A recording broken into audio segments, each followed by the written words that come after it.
Why is governing law in the UAE peculiar, different? 2 seconds, and I'm gonna answer all the questions that you have about this topic. Don't go anywhere.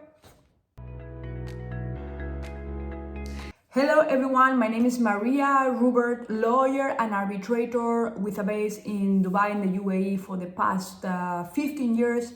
I'm happy to be talking about this topic today. As we, in the past week, 2 separate clients asked me 2 different questions that got me into thinking about governing law and why this video may be maybe required. What is governing law? Governing law is the set of laws, regulations, procedures that will apply to a given relationship, yes, to a given transaction. So I'll give you the 2 examples of the 2 clients that contacted me. One of them sends me an email and says, I may be having a labor issue with some employees, and I think that these laws may have been breached. So I take a look and I'm like, why is he talking about the DIFC law? So I start digging, I take a look at the visas, and I realize that the employees had Dubai mainland visas. So I had to explain to him why the DIFC law may not be applicable to them, yes? Also, another client sends me agreements and says, I want to do something with this contract. So when I take a look, I say, DIFC law. So if it is DIFC law, guess what? The statute of limitations for breach of contracts is 6 years and UAE is 15. So big difference. So I noted this, and then action had to be taken very, very, very fast. Yes. So these are 2 examples of how important governing law can be. Yes, governing law, we are saying, is the set of laws, regulations, and procedures that apply to a given relationship or to a given transaction.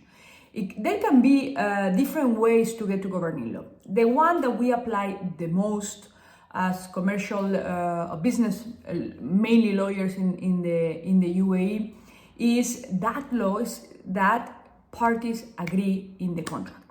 Yes. Business lawyers and arbitration lawyers. With an arbitration agreement, there would not be arbitration, because arbitration is based on the agreement of the parties. But it doesn't matter. We don't need to get to my passion, to arbitration, to talk about governing law, because you could have a governing law clause and a jurisdiction clause. Usually they go together. And you could be saying, in the event of a dispute, we will apply UAE laws and we give exclusive jurisdiction to the courts of Dubai. No arbitration. It could be the case, and as I will be showing you an arbitration clause. But usually these clauses are found at the end of commercial agreements. Towards the end, it says governing law and jurisdiction. So there we say, in the event of a dispute. In arbitration, it's a bit different, because you will agree to arbitration taking place under a given set of rules. Usually, if you don't set a given set of institutional rules or rules, you will need to go to the courts for the appointment of the arbitrators, for payment of arbitrators, etc. So if you are going to go for arbitration, and this we will discuss, and we have discussed in other videos, you want to go for institution, because they do have a value, yeah, in collecting fees, in nominating arbitrators, and putting in place a tribunal. But let's concentrate on governing law. Why do you think the UAE is different when it comes to governing law? It is different and requires additional food for thought, because there are free zones. There are over 40 free zones in the UAE, and guess what?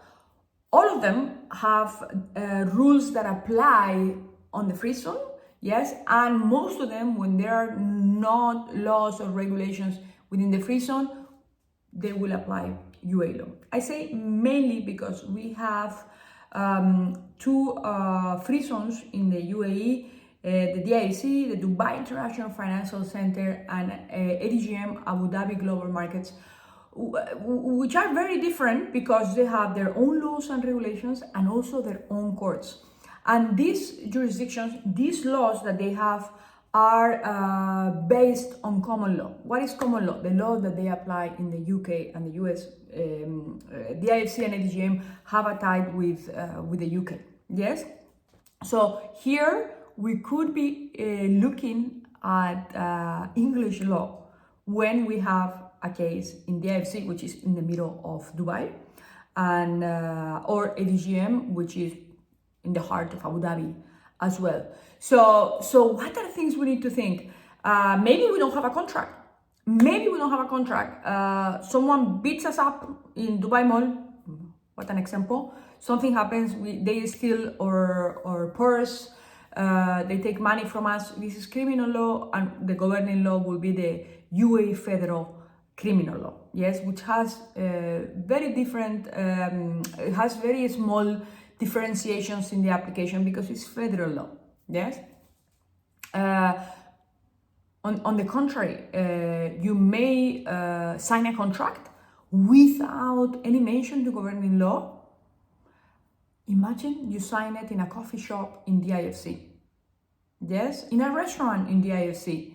Guess what? Because the contract was signed in DIFC law may be applicable.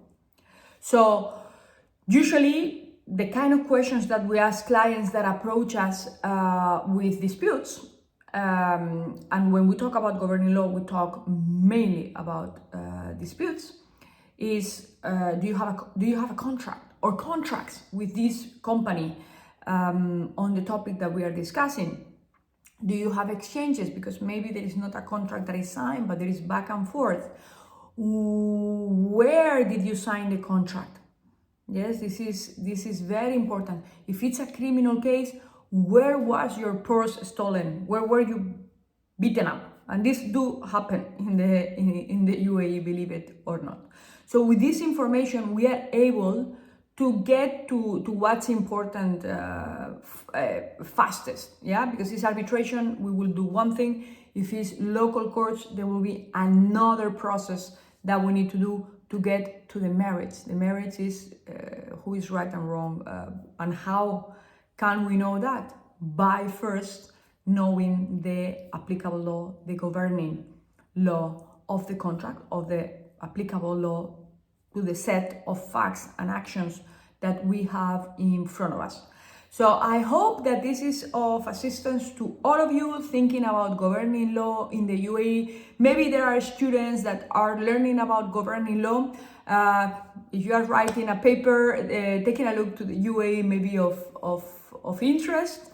I'm happy to receive more general questions about